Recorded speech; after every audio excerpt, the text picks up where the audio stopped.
The first stop on the president's schedule here in Grand Rapids was a tour of the Westinghouse Furniture Factory. News 8's Neil Moore was there when the president took a peek. The Reagan visit seemed to have one goal: to showcase Westinghouse as an example of American technology. When the president arrived, he was taken on a short tour of the newly renovated facility on Grand Rapids' southeast side. As Reagan and former President Gerald Ford looked on, high-tech design and production systems were demonstrated. From there, the party moved into a makeshift auditorium where about 700 employees, decked out in red, white, and blue, shouted their welcome to first President Ford and then President Reagan.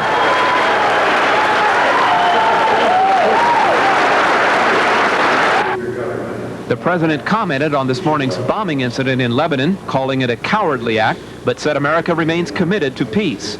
Then he launched into a litany of praise for the Westinghouse facility and its employees, noting how far American technology has come in his lifetime. But I can tell you that the plants I was visiting then look like log cabins compared to what I've seen here today. Politics also surfaced as Reagan attacked Walter Mondale's tax policies without mentioning the Democratic candidate's name. I happen to think that America needs high tech a lot more than she needs high taxes. Patriotism and references to the Olympics filled his speech. For most, the visit was a once-in-a-lifetime experience, and they loved it.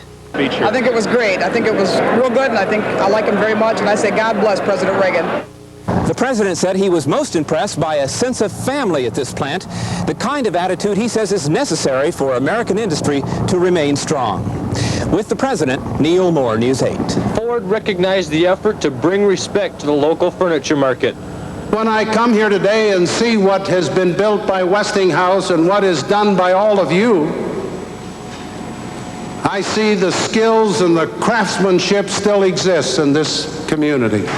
President Reagan then picked up on the theme to push his future economic plans and encourage the high technological advancements being made. We aren't going to have it if politicians tax away our take-home pay, tax away the resources needed for investment, and tax the vitality out of our economy.